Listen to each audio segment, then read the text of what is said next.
Do you ever smell chlorine when you turn your shower on? That's not just annoying, it's actually getting into your body every single day. This week, I sat down with Jane Emma, the water filtration expert who installed the system in my home and has changed everything. She dropped a bomb on me in our conversation. She said there's a study that found that 53% of women with breast cancer had higher concentrations of chlorine in their breast tissue from showering, cooking, or drinking tap water, maybe even water that's not filtered well. And here's what blew my mind. Those little shower filters everyone uses, they barely work. Water moves through this filter so quickly, even these 25-stage filters that you see online. Maybe they're marketing BS because it's touching the water for 0.5 seconds. And she revealed the difference between filtered and purified. Guess what? They're not the same. She also explains why catalytic carbon is one of the only things that actually works and why you should never let your kids drink from water fountains at school. This conversation will change how you think about every drop of water in your home. Jane, I'm so excited to have you here today. Thank you for coming out. Thank you for having me. I have your home filtration system in my home. I love it. And I'm really excited to ask you some questions because one of the top questions I get from people on a daily basis is, what kind of water should I be drinking? And often my answer is, I'm not that uberistic to be able to tell you what God intended for our body, but I can tell you what we have discovered through science and what we believe to be the best that we know right now. Yeah. Would you agree with that? I would absolutely agree with that.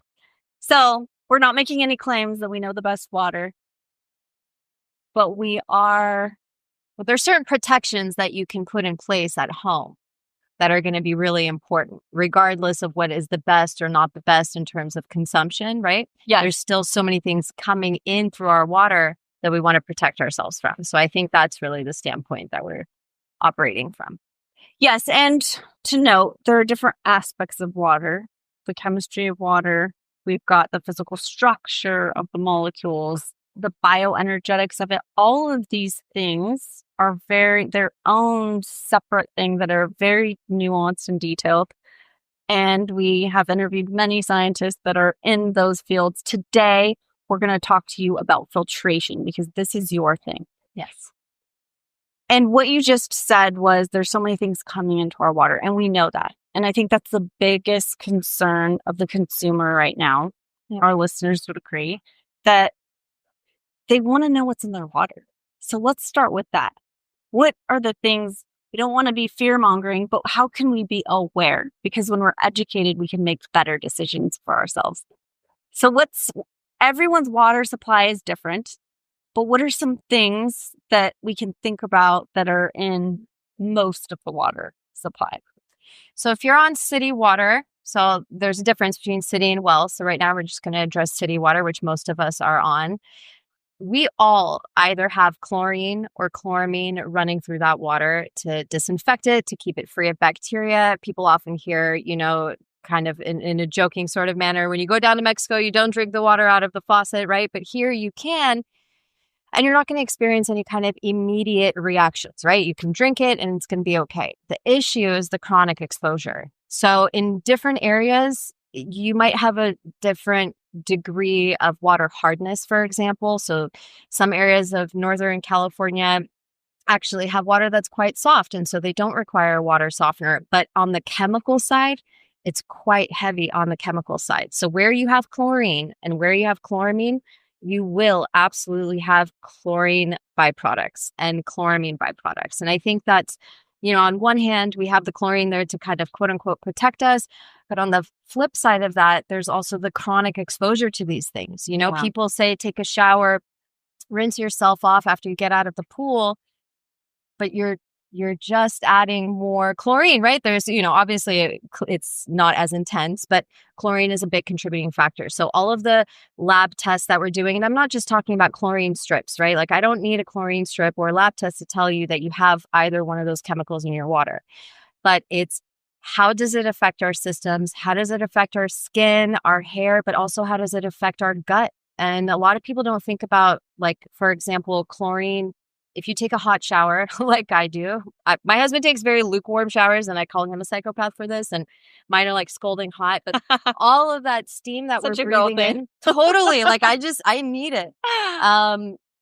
But you're breathing in that chlorine becomes a chlorine gas. And you're breathing it in. So not only is it covering your body, but it's making its way into your airways and directly into your bloodstream that way. So I would say, of all the things that I can confidently say that, all of us are experiencing if we have city water, it's extreme exposure to chlorine and chronic exposure to chlorine. And then there's, plethora of other things that we need to be concerned about. Heavy metals that come through the water. Our infrastructure in the United States is aging significantly. And, there's constantly a battle in the government of how we're going to pay for it, who's going to pay for it, when are we going to pay for it? Yeah. But there's no big significant movements. You don't see construction of these pipelines being replaced. And so as that ages, as there's more holes in it, as organic matter makes its way and then, interacts with things like chlorine and chloramine and creates those byproducts, we don't even know what those byproducts are going to do to us long term. But even in, just the short amount of time that and I say we've been studying, this is with air quotations, everybody. But it's not great. And there was one study that really shocked me. I read maybe 5-6 years ago that women with breast cancer or 53% of women with breast cancer had a higher concentration of chlorine in their breast tissue. Really? And so it's just like, that's something we're doing every day, taking a shower, drinking water, washing our face. But it's mostly the vapor. When it's hot, the chlorine getting into the system through the bronchioles. Okay. So you said a lot of things there that are so pertinent. So when we hear chloramines, really chlorine is the issue, because chloramine is what happens when you have chlorine and organic materials that are coming together. So any type of leaves or sticks or anything that's coming in contact with the chlorine, now we've got the chloramines. So chloramine is chlorine and ammonia mixed together. And so it's more stable in the lines. So it's a more stable thing. So actually, with cities that have chlorine or chloramine as their main disinfectant, they use it because it goes further in the line, lasts longer, and it's more stable, which also means that when you're using basic filters, like something like a Brita filter or any really type of pitcher type of solution, it's harder to get that out. It's not as good. So they're actually putting chloramine. Oh, yeah. Oh, goodness. Okay. So we are being, our bodies are being assaulted daily. Yes. And there's some research that I think the listeners would like to know about trihalomethanes, like trihalomethanes and what they are realizing due to women that are in childbearing ages, right? Yes. So can you tell us a little bit about that?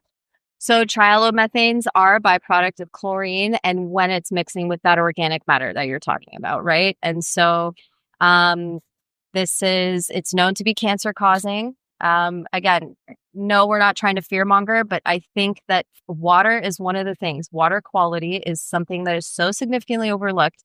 Going to these biohacking events, speaking to all these wellness clinics, you'd be surprised actually how many people kind of still leave it as an afterthought. Yeah. So when you have things like that are endocrine disruptors that mess with our hormones, that, and then, add on things like microplastics and so on, we can touch on that. But all of this is dysregulating our entire hormonal system. So of course, we're going to be seeing some negative impact from that.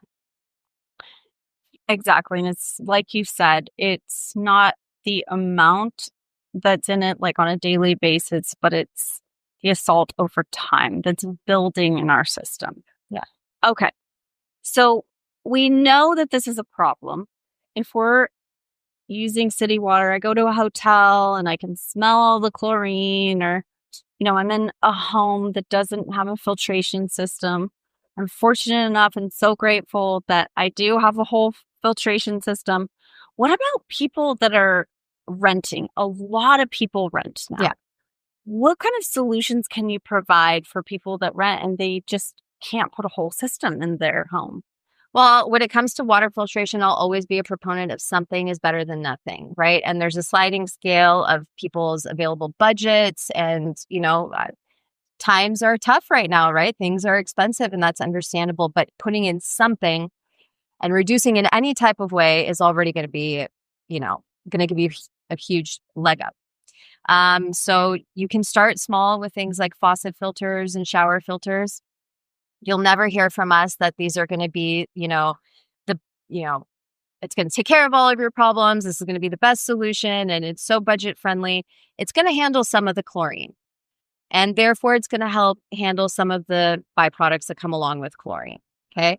A lot of people who have our shower filters are really big fans. It's probably one of our most popular products because it's budget friendly, because it's versatile, because it's easy to travel with. So I actually take our shower filters along anywhere I go and I find a way to install it at the hotel shower. Is it pretty easy to do? It's pretty easy. Yeah. So my last trip was to Chicago and I was blown away actually how much chlorine I smelled from that some water. hotels it's just really strong. I really I turned it on and I was like, whoa, I'm not used to this kind of life anymore. Yes, it was offensive. Totally. But I couldn't do the faucet filter because it was, it doesn't fit every single faucet, but the shower filter was really easy. I did it on the handheld and just did that. So don't forget to take it off when you're leaving the hotel, just in case. But it plays a role. So it does something. Okay. And I think that especially for people that maybe you're not renting, but you're on a tight budget, maybe you own your home and you're on a tight budget, then trying to minimize your exposure. And most importantly, is not cooking with this water. Do not cook with this water. Do not wash your fruits and veggies with this water. Do not, none of that. With the tap water. With the tap water. Okay. Yeah. So at least a pitcher, right? And I understand that it's annoying, right? To fill up a pitcher and then you're washing one apple. That's pretty much all the water that you're going to use on that one apple.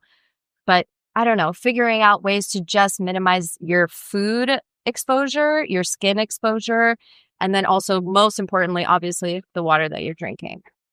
Yeah, I mean, we're coming in contact with water in so many different ways, from our skin to drinking to washing our fruits and vegetables to, like you said, cooking my pasta. It's absorbing all that water. And it's distilling down with all of those heavy metals that can't boil away. Right. So this is something to think about because, to reiterate, it's something building in our system and something to think about, especially because we're exposed to it so much. So I see different solutions that we can identify here. We've got the shower situation or bathing, and you talked about a filter for that. And then we have the situation with cooking and drinking and all of that. So now we've got to have a whole different level of filtration there. And purification. I can imagine, yes, thank you. I can imagine that if you're renting, we can easily get an under the sink system that you could take with you to another location, right? So that's not a problem. So let's go back to the shower filter. Why is a shower filter not as good as a whole home filter? I know this is an obvious question, but I really want to help people understand this because the average person, we if it's not the industry you're in, they don't know. Yeah. So what's the difference and what can people look for? Why would they want a whole home as opposed to just a shower filter? Fair question. And it all comes down to contact time. So the size of the filter matters. Shower filters can only realistically get so big. And so it's really just about contact time. And so with some shower filters, you'll see something like, I think the latest I saw 25 stages and the cartridge is the same size as ours. And I'm like, okay, so 25 stages of what? It's touching it for 0.05 seconds. It's just going through. So why fill it up with so many different things just to make it sound? Because it sounds better, right? Oh, I'm getting so much more for my money. But you're not. So we're breaking through myths here, you guys. Yes. Shower filter is great. It has its limitations. Contact time is the main issue. The contact time with the media that is inside of the filter. Yes. So some of the media is usually the same as it is in the whole home, but the whole home is taking time to sit inside. Well, it has media. more of it. It's deeper. Yeah. Okay. So But it's not always the same. It's not always the same. No. So talk about some of the media. So one thing that I want to draw attention to is there's carbon media that we're all used to, right? That's what's in your Brita pitchers and the shower filter and stuff like that. But there's different levels of carbon itself. Okay. So most of it is activated carbon, and that can, on a whole home level, right? Not shower filter right now. I'm talking about a whole home system that's filled with activated carbon, can handle up to 1.5 parts per million of chlorine. After so much testing that we've done, I can nearly bet my life on the fact that most of the time we're exposed to more than 1.5 parts per million of chlorine in the water. So already that's not enough. Okay. Yes, it has contact time, and yes, it's going to get to that 1.5. But in areas that are heavily chlorinated, or if they are filled with chloramine, then you need a higher capacity carbon, which is going to be a catalytic carbon. And so that's, for example, the system that you have in your home that has catalytic carbon. Catalytic carbon, guys. Yeah. It's important. It's a huge important, whether it's, something from my brand or another company, like this is something that I would really This is such good information. Encourage asking these questions. Always ask these questions, like what kind of carbon, what degree of removal. So we said that activated carbon is up to 1.5 parts per million of chlorine. The catalytic, especially in our system, how much it is, how much is of it it. Cadillac or Cadillac? No. Yeah, right. It is the Cadillac of water filtration. Yeah. But it handles 2.5 times. Maybe that's a good way to remember. Like the Cadillac of carbon is the catalytic. I drive a Cadillac. So yeah, okay, there we go. So the catalytic carbon can filter 4 parts per million of chlorine, and our system is certified for chloramine. Okay. So it's a higher capacity filtration. It does, just about 2.5 times more effectively removing these contaminants. Therefore, all of the byproducts that are associated with it, pesticides, herbicides, catalytic is also able to address levels of PFAS. I'm not going to say that it's at 100%. And we never say 100%, by the way, because these are still filtration systems. Yeah. And there's a difference. It's not a purification system. Exactly. Yeah. So but nonetheless, this is a high level of filtration. Yeah. It's going to protect your skin. It's going to remove all the toxins that are, damaging your skin barrier, that, the chlorine that you're inhaling. You're lowering the load significantly. Yeah. Okay. So we know about the carbon. There's other media that you need to extract, things such as fluoride, because I know a lot of people are going to ask about fluoride. That's a lot harder. And then like the trihalomethanes and other things outside of the chlorine and chloramines. Tell us a little bit about that. So for trihalomethanes, actually, that catalytic carbon is going to address that really significantly. Okay. So where it gets tricky really is when it comes to things like fluoride. Arsenic. Yeah. And fluoride. So fluoride is going to take an aluminum-based sort of system, and it usually comes in a separate cartridge. Okay, it's usually a small cartridge. And then we also have solutions, whole home PFAS filters. We have whole home arsenic filters. And so those need to be changed more often. They need to be changed almost yearly, but nonetheless, between that kind of train of solutions, and that's really where testing comes in, really, like, it's very important, right? Okay. Where we test, we don't guess. You get a lab test, we see what you're up against, because in different areas, like here, in San Diego, all up and down the coast, pretty much, we have high trihalomethanes, we have high byproducts. And then I have clients out in Las Vegas, for example, athletes that I work with, and we tested their water, and there was a bunch of radioactive material in the water. So that, as much as I want to say, yeah, if I know your water is city water, it's a straightforward solution, but you might have the varying degrees of toxins, and you might need additional support outside of that whole home system. Yes. And then we can go into, in a later time, or you can go to one of my episodes with Robert Gourlay or Gerald Pollack, where we talk about a 4th phase water. Yes. Because it's not just about the filtration. If we change the structure of it, it's going to impact how our body deals with those toxins, whether they are getting into the cells effectively or passing through our body. So there's other things to consider here that we can do on another level to help our bodies be able to remediate. Totally. And we have a lot of clients that absolutely love. We use the UMH line of water structuring devices and the whole home. I have it on my home. I learned so much from you about all of this.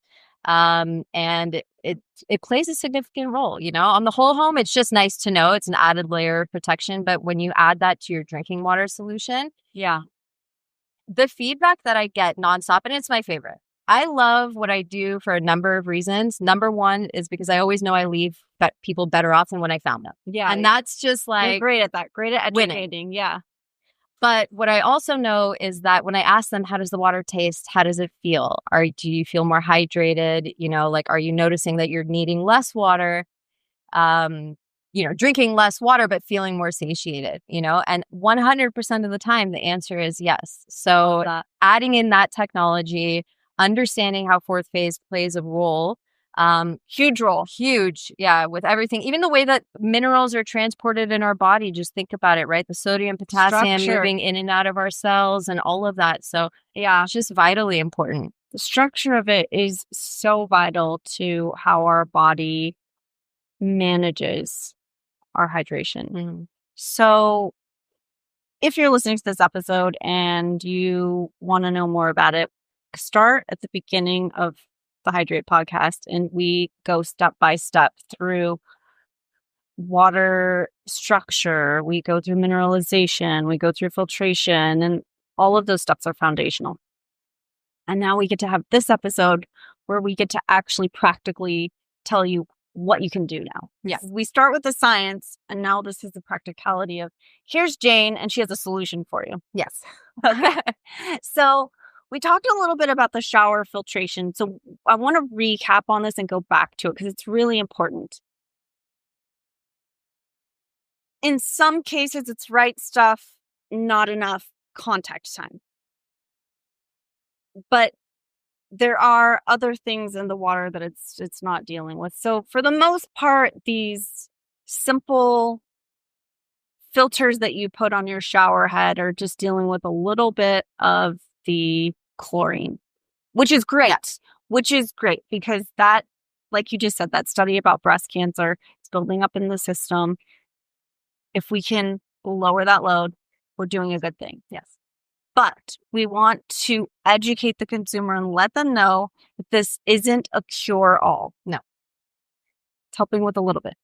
Helping a little bit. And I also want to say this, that there's some, especially with the whole home system, we'll get into that, but there's also, when you make this investment, let's say into a shower filter as a step one, maybe you're renting, maybe you're on a tight budget, but think about there's also this downstream positive impact. So if you're able to slightly alter your exposure to chlorine and your skin isn't so dry and your hair isn't as dry, then you're going to need less product because water isn't the only way, obviously, that we're exposed to these things. Surely our diet, but also all of the products that we use on a daily basis. Cleaning products aside, I still have a thing of bleach in my house, but it is used for like do or die moments, but we clean with vinegar, that kind of thing. But when it comes to our personal care products, that's also where we are constantly bombarded with toxins. So I think that any amount, even something as small as a shower filter, that is minimizing how much your skin is impacted. Therefore, you're going to be using less personal care products, less skincare, maybe less serums, whatever. And there's like a little bit of a downstream effect with that. Now, when it comes to whole home systems, I mean, the experience is truly night and day. So you feel a significant improvement. And that's another thing that I love. It's like, what can you say in the wellness world that really is like an instant thing? You take a new supplement, you got to see how you feel. You try a new, protocol of some sort, you got to wait and see how you feel. Now with water, the first shower, you're going to be able to instantly tell like something has changed, something is different. And you get out. I haven't used body lotion in, I don't know, 12, 13 years. Like butter. Because it's just, because because the chlorine is not robbing your skin of its oils, right? So some people, when they get the system, they're like, oh my God, I feel like I can't wash the soap off, or like my skin feels slippery. And I'm like, that's literally your natural oils just coming to the surface and not being dragged away by the amazing. Chlorine. Yeah. So your skin, you get you get used to it. You become a little bit water bougie. But I think that's how we should all be. You know, when I'm at a restaurant, especially a nice restaurant, like I smell my water. And if it smells anything other than Purified, I'm like, bring me the glass bottle instead, you know, because again, filtered is different than purified. Yeah. And we'll get into that. I'm glad you brought that distinction. Yeah. Let's go into that. What is the difference? So filtered is going to be able to address the chemical composition of the water. It's going to address, like we said, chlorine. A good filter will address chloramine as well, byproducts, you know, herbicides, pesticides, that sort of thing. But it's not going to do very much for heavy metals. Okay. Heavy metals are horrendous. I mean, we see the impact on, you know, not only, you know, things like our thyroid and so on, and our endocrine systems, but also children.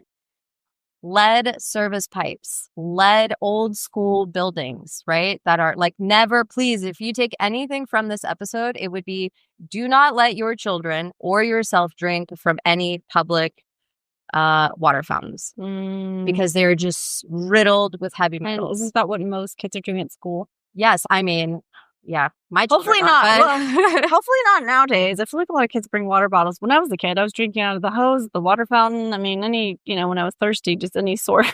But there's so many more chemicals that have come around just in the last like 25, 50 years. Yeah.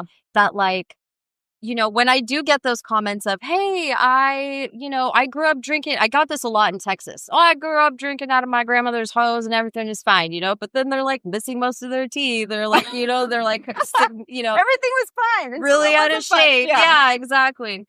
And so we just have to be mindful of the fact that there's a bombardment. So when it comes to water that you're ingesting, and ideally, like when you have our solution, for example, we call it the hydration stack. The hydration stack is composed of 3 things. You have a high-performance certified reverse osmosis. Just as a step 1, okay, reverse osmosis can have its place. Okay. Then we remineralize with Sango mineral, right? So it adds 70 trace minerals back into the water. And then at the last step, we vortex and we use the UMH Pure structuring device. Now, that, whether you're a renter or homeowner, that can be installed. There's plenty of ways to bypass drilling any holes, changing anything, you know, officially cosmetically to the home. That's also our top performing product. And people are always really, really happy with it because it does 2 things. Number 1, you have really safe, incredible tasting drinking water that's very thoroughly nourishing your body. Yeah. But also you have the flexibility of using that faucet to food prep. Yeah. So we're big soup people in our family, for example, especially with the winter months. Although right now you can tell that I know coming up on us. We're like glazed donuts right now. I love it. God bless you, San Diego. I was just noticing how dewy your skin looks. Yeah, slowly but surely becoming more dewy. So beautiful. Yeah.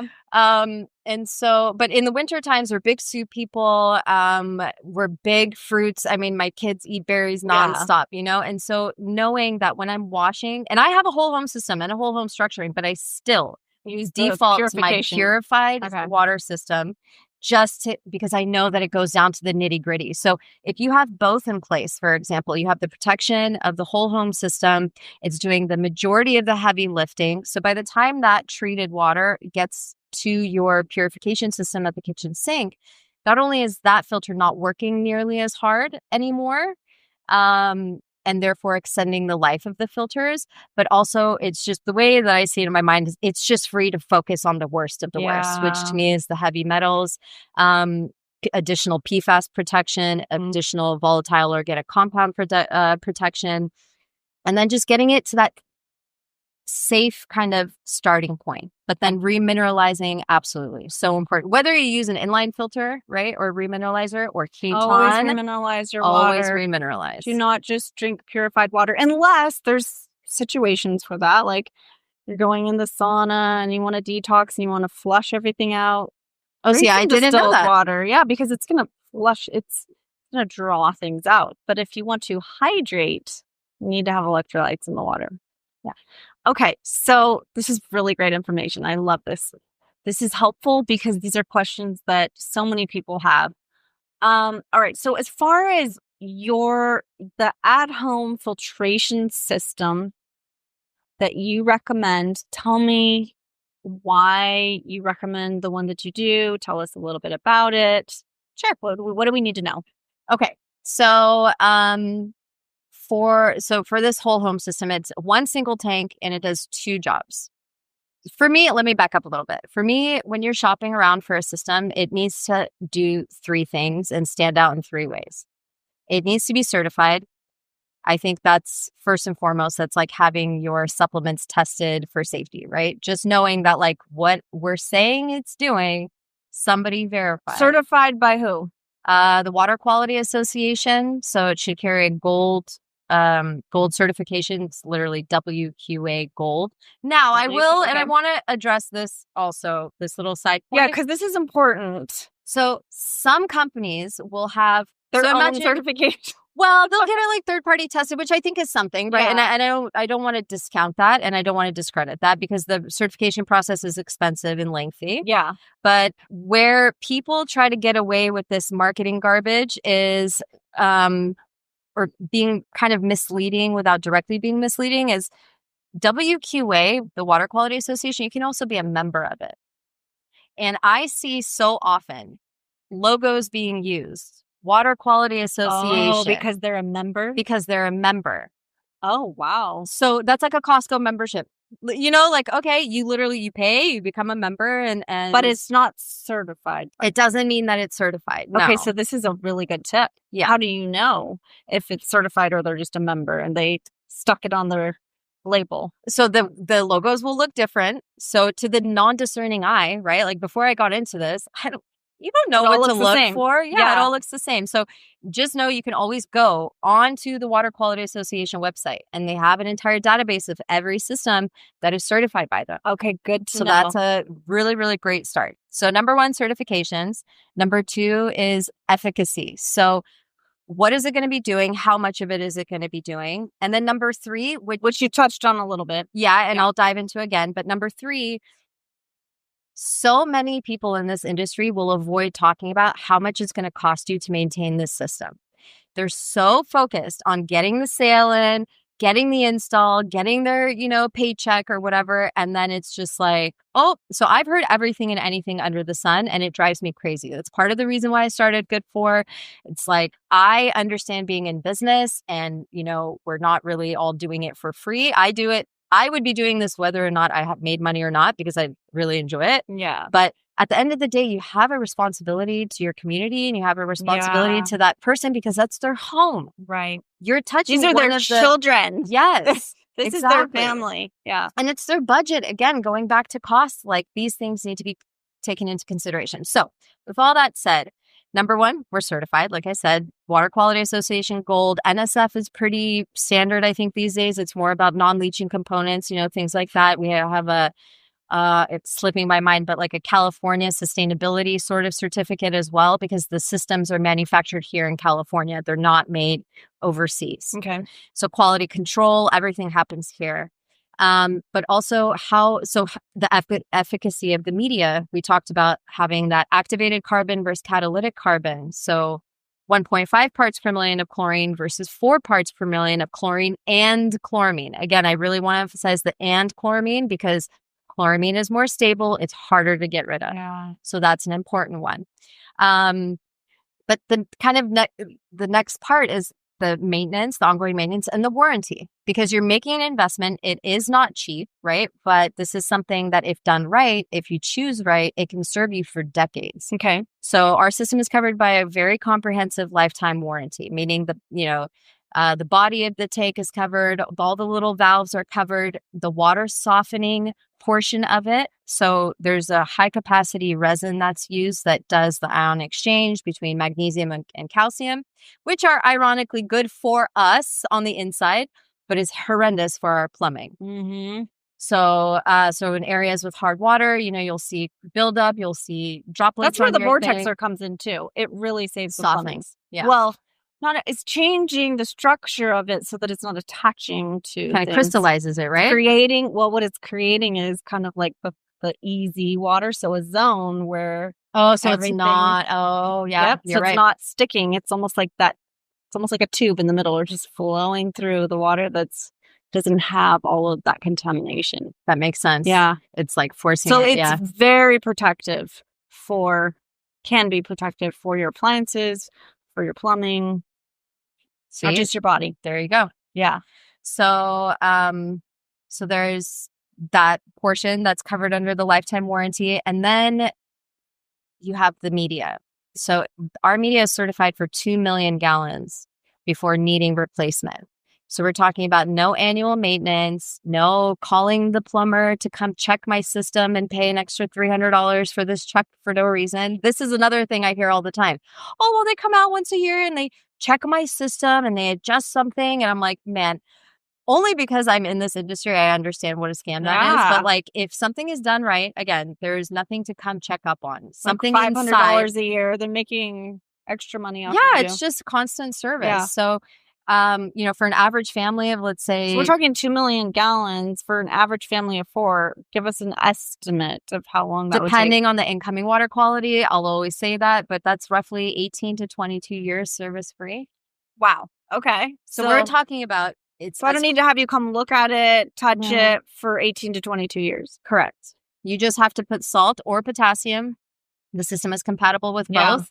And so, I work with a good amount of clinics. And so there's different wellness needs, right? So some households might choose to go the potassium route, if there's a sodium concern or what have you.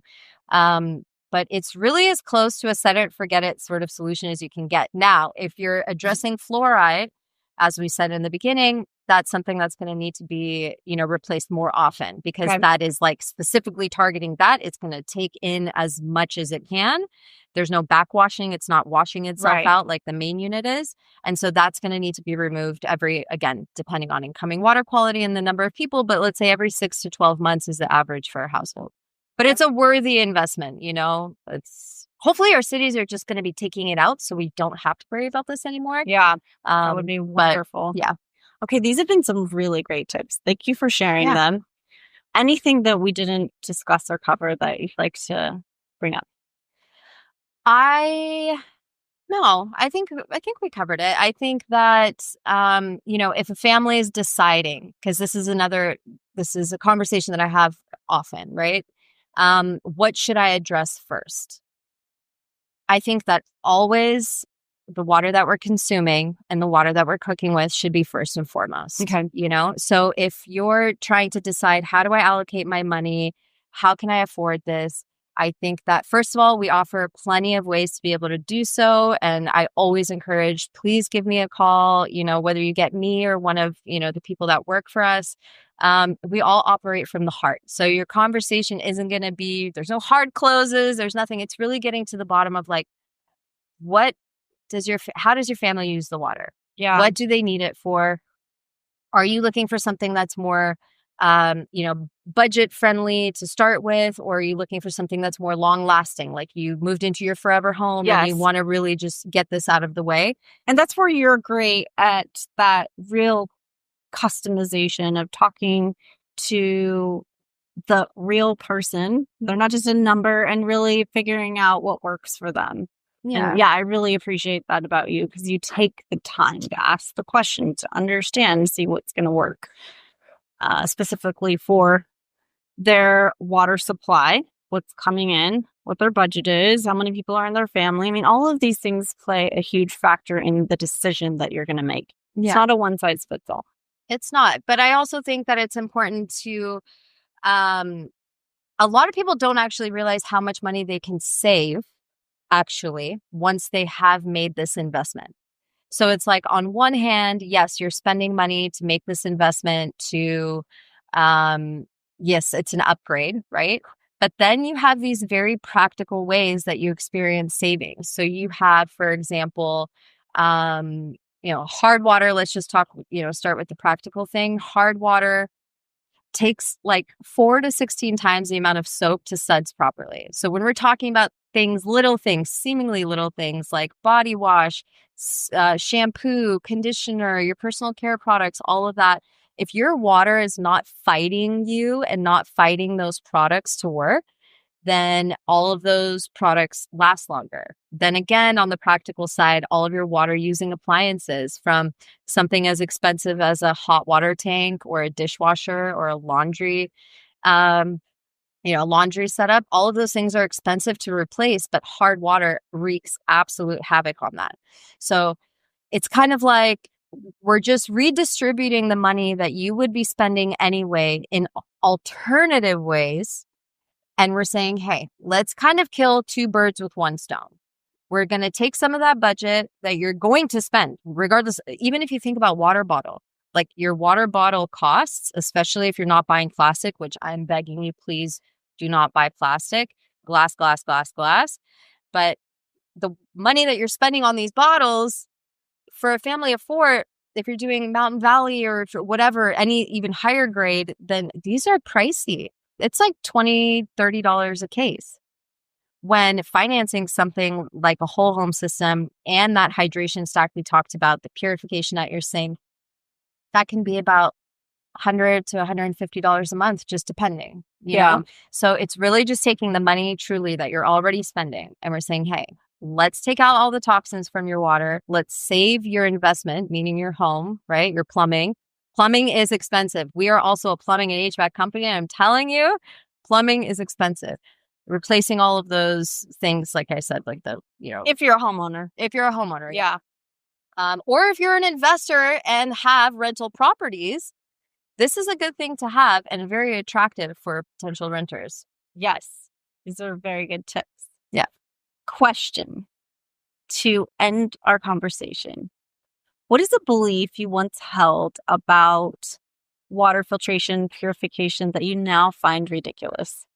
Ooh.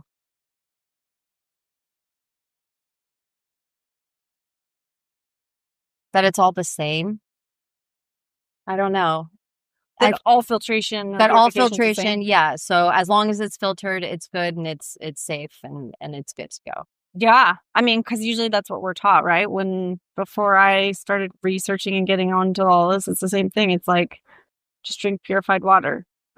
Or from the fridge filter. Or it's unpurified. Totally fine. Yeah. But we just want to make sure it's filtered. What does that mean? It's so nuanced, right? But I will say also learning from you, especially guys, that hydration summit, whatever you can rewatch, whatever you can order from that in terms of like tracydews.com if you want. There you go. I highly encourage it because I left that summit and I turned to my husband and I was like, so if I'm understanding this correctly, water is like God, and I don't know. But to me, just the mind-blowing, I think maybe that's even a better answer, is that water is just water. I think that's probably a better answer and something more true to my heart because water isn't just water. Yeah. And it's so much more than we understand. It's so much more than I still understand, than you still understand. You always say like... we'll ever understand it. The more I think I understand it, the more I realize how much I don't understand it. And it humbles me every day. Yeah. So it's a really exciting space to be in. And I love helping people get it all cleaned up and set up in a way where hopefully it just creates that foundation for you at home, for your everyday life. There's always things we can do better. You talk about deuterium depleted water. That was like mind blowing to me, so I'm going down that rabbit hole. But I think that just getting your everyday, right? What are we like? I have this rule in my life where it's like 80-20. So 80% of the time I'm trying to be, on a good diet and go to sleep on time and do all the things. And 10 to 20% you leave for life and joy and fun and last minute whatever. But you have to have that foundation to be able to not hurt yourself from that, 10 to 20%. So having the foundation of clean, soft, filtered on one end, purified, on the other, it just really, it just helps support everything else that you're doing for your health. Thank you. That's a really good note to end with. If anybody has any questions for Jane, please go to the show notes. We'll have a link to her website and a link to some of the products that we talked about today. And you'll be able to find a link where you can ask Jane some questions and learn more, because ultimately the show is about education and we want to be able to give you the highest amount of education so that you can make the best decisions for you and your family. Thanks so much for joining us today, and we look forward to seeing you next show.